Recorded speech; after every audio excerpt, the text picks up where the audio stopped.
So let's talk a little bit about the new weapons in Call of Duty, the new season. Rust is back. We got the UMP back. We've got this new gun called the Growl. And then we also have Battle Royale. Although it's not confirmed, and I don't know because I haven't played it, so take everything I say with a grain of salt, but like, it's Battle Royale. It has to be. Let's start with Battle Royale. Ever since Blackout came out, which I played a whole lot of, this is something that I've wanted to see from this Call of Duty, because from the second they showed off the multiplayer mechanics with like the slow door opening, the breach flashbang opening, like the interactions that you can have with that simple mechanic, I thought that would be pretty good for a BR. And then the more that I've played some of the map designs and everything, especially the ground war maps, I thought this would play better as a BR. And lo and behold, everybody got those teasers and the little like hints that there would be something like a Battle Royale coming later, rumored like 200 players, etc. I got my hopes up, and it wasn't until this first season dropped that I was like, we're not getting a BR, are we?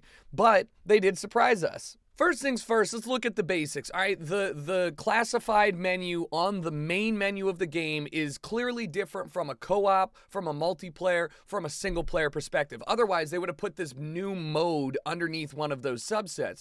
So it's got to be something that's a standalone that can be different from all of those other things. What don't we have? A Battle Royale. Secondly, when you open up the game for this new season, you're greeted with a nice little, I guess, like little teaser trailer where we get to see Ghost come back, we get to see Terminal come back, and what else do we get to hear? The guy running past going, hey, the gas is closing in, we need to go to exfil. What does that sound like? It sounds like every Battle Royale game. Not to mention, then they pan out and you see that Terminal is not just Terminal, but it's a whole bunch of maps. There's like a farm in the background. There's people jumping out of an airplane with parachutes. There's ATVs and there's like 900 different fights like happening around. You'd be stupid to look at that and say that's anything but a Battle Royale. And last but not least, the icon on the Season Pass pack is a crown. Guys, we're getting a Battle Royale, and hopefully it's going to be fantastic. Really quickly, before we get into the guns and the new content, though, I do want to say that I'm hopeful that they take this and they make it either a free for everyone thing, like you don't even have to buy the game,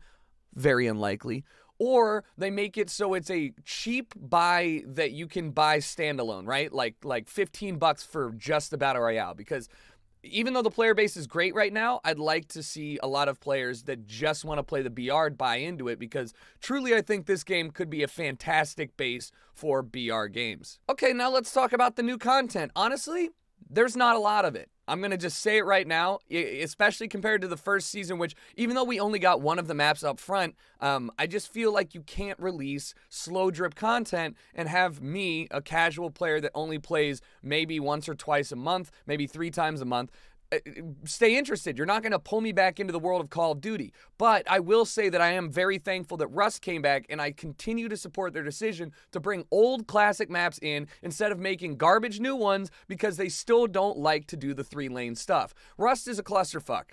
Who knew? Me? Everyone that's played Modern Warfare 2? Apparently not a lot of Zoomers, because every time I get into the lobby, I hear somebody being like, God, this map is just so broken. And I'm like, yeah, it's Rust. What do you mean? It's a 1v1 map where you trick shot off the top. Rust looks fantastic. It really does. And I gotta commend them. I'm a big fan of the stuff that they're doing. I would like to see them extrapolate this kind of like remaking old maps like they did for Crash and for Vacant, and bring it into some other games like, I mean, like Raid, which is a Black Ops map, so they can't do that. But I mean, fucking Ambush, right? Or Scrapyard, or some of these other bigger maps that are traditionally Call of Duty, but also can be made to look a little bit like this game's period. I mean, Favela would be extremely cool too.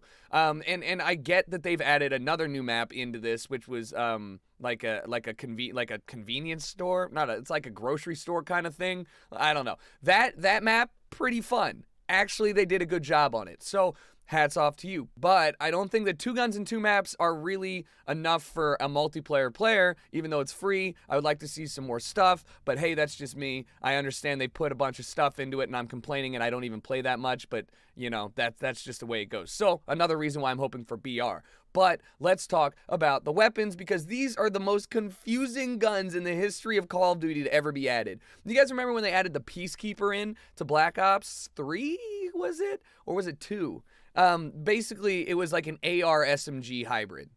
and everybody was like, what the fuck is this thing? This is like, it's weird that you can do both with the gun. And it didn't do well, it didn't do incredibly well for either of them. It was just usable in both scenarios. So then fast forward and we get this fucking thing called the Growl. And this gun is nuts. Like, I really enjoy it. This gun might be my favorite gun in the game right now because it's so versatile. It reminds me of like the M13 with a little more kick and a little more punch. It still has a lot of hit markers. It's a 5.56 weapon, and it's definitely not better than the M4, but I will defend it to the day I die because you can make some weird setups with this thing. The one that I'm using right now is a 50-round magazine, okay, which can go up to 60, which I use now instead, with like a foregrip, a compensator, a long barrel, and then I think a stock. No sight. I actually love the iron sights on this gun. I think the iron sights on this gun are some of the best in the game, and they change depending on what barrel and what I guess like fucking rear grip you have, because sometimes the rear sight is removed, sometimes the front sight is changed up.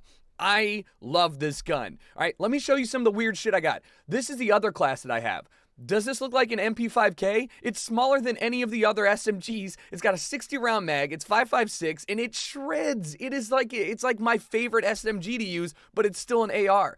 I was using this as my primary weapon on Rust because you're running and gunning, and you're not reloading. It's like the Bison Mini. It is so much fun to use, and I've already got this thing to max weapon level, well, almost max weapon level, because I've just been shredding with it on Rust. And if you can shred with it on Rust, Lord knows what you're going to be able to do on a regular size map. And I say that because I didn't play anything but Rust yesterday.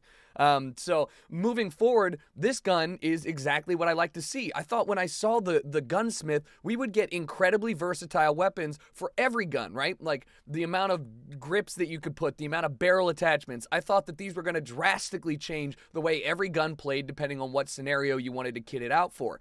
And for the most part, that is true, but it's not as true as something like this, where you're just like, this really changed the entire flow of the weapon completely. So in terms of the weapons added, the Ram 7 was great. I really enjoyed it. I did not like that LMG that they added, the 5.56 LMG. This gun is my favorite of the two that they added during this season. The UMP is a disappointment. How are you going to bring the UMP into Call of Duty, one of the most notorious Call of Duty weapons, especially from Modern Warfare 2, a gun that was being used by everyone for an AR because it was just a laser beam. It was incredible. I think if you took a poll on every single gun in Call of Duty that wasn't a sniper, the UMP would come in top 5 for everybody's like most used weapon. And you bring it in to this game and it is like a neutered dog. It is the saddest thing in the world. I used this gun pretty much for 3.5 hours with double weapon XP just to get all the attachments that I could so I could see, well, maybe it's not the gun, maybe it's me. The iron sights suck, okay? It's not technically the UMP. It's called the Striker, but the iron sights suck. The rate of fire is good, but the clip sizes, or the magazine size, excuse me, is too small. You need the 45 round extended mag, and even then it's like shooting marshmallows. Like, use the MP5, use the Uzi is better. And I like the Uzi because it's a fun meme gun, but the Uzi is better than the UMP. And there is my problem. It's not kind of sad. It makes me sad.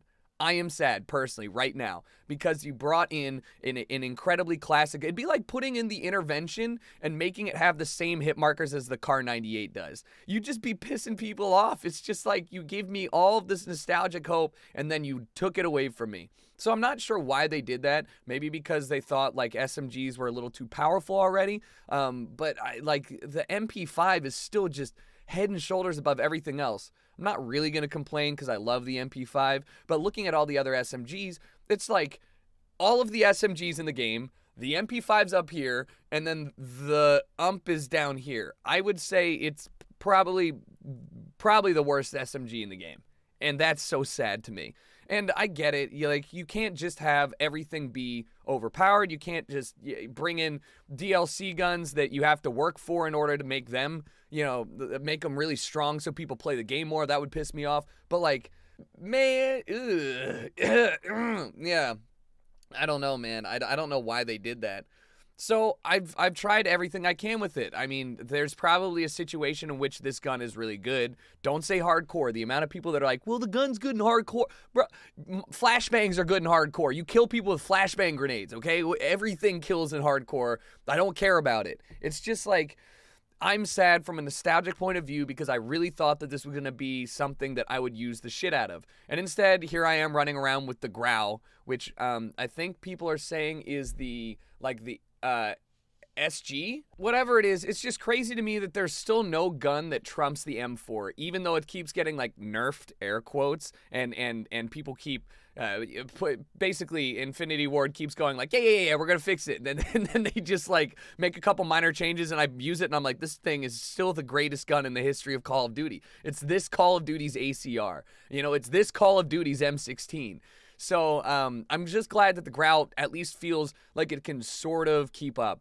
Maybe it trades a little bit of damage for the magazine size, but especially in like a ground war type game, the Growl's going to be your friend. I mean, I start popping off towards the end of this game. This is the best game I've had in Call of Duty in a long time. I think I get 81. I think I go like 81 and 30 or something like that. And it's with an AR on a tiny ass map. So that should go and show you that this gun does not fuck around. It just doesn't. And last but not least, let's talk about Akimbo, because I'm both thrilled that they put Akimbo into the game and also like, why did they do it? I don't know. Akimbo is one of those fun perks, I guess it is now. It's a perk for your weapon, which is nice. It doesn't take up any additional like slot. And realistically, like how many of us are using all six slots on our secondary? I mean, you can, but it's just like, it doesn't really matter that much. So Akimbo being a perk you can put on your pistols and you can run around and hip fire with them, it's just nostalgic. It feels good. It's never going to be the greatest thing in the world, and it shouldn't be. It's never going to be a mandatory attachment, and it shouldn't be, but it always is going to be the fun thing to do when you're running around with like Akimbo Deagles and Search and Destroy, or using it to just kind of like shit post when you run into a room full of people and you're just going crazy. Akimbo is a fun addition to the game that doesn't really change up how anybody plays. I'm just thankful that they've added it. I really am. I think that it's a good addition. On top of that, I think that the Snakebite 357 Magnums is probably the only one of the Akimbo pistols you could use as a primary. That is kind of nutty. Like, I saw somebody get a nice little 4-man feed with it earlier, because if you have the best laser on it, the hipfire spread, pretty good. It's still probably not better than using a single snakebite if you can aim. If you can't aim, or if you're a little bit shaky with it, that's your go-to. That's your Akimbo. I don't know. We don't have any fully auto pistols, so you can't get like the Akimbo Rafikas from Modern Warfare 2, which everybody used as primaries, or like the Akimbo G18s, which people use. Those basically became like a mini SMG secondary instead of being like a support weapon. The Akimbos that we currently have are very much memey and just kind of like, it's just fine. And so that's something that I'm okay with them adding. All things considered, I'm happy with Season 2 in terms of like what they've added, but I'm not thrilled with the amount of content. I don't play Spec Ops, and that's on me. I'm sitting here complaining about the lack of content, and I don't even use all the content, but looking forward to what this classified thing is and why the patch was 70 fucking gigs. That's when I'm sitting here thinking, all right, guys, yeah, maybe it's time for us to roll out this Battle Royale. That's going to get me back in the game. That's going to get me feeling like there's more content here. And when there's Battle Royale, I'm going to warm up in multiplayer. And when I warm up in multiplayer, that means that I'm playing more Call of Duty. And all things considered, that's a win in my books. Anyways, that was my like really quick kind of hobbled review of all of the things they added, and also kind of like an is it OP. Yo, the Growl is good. Use that gun. If you guys enjoyed the video, let me know. Obviously, I tried out something a little different with the editing, so it wasn't just me talking over gameplay. But let me know if you guys enjoyed, and as always, I'll see you guys later.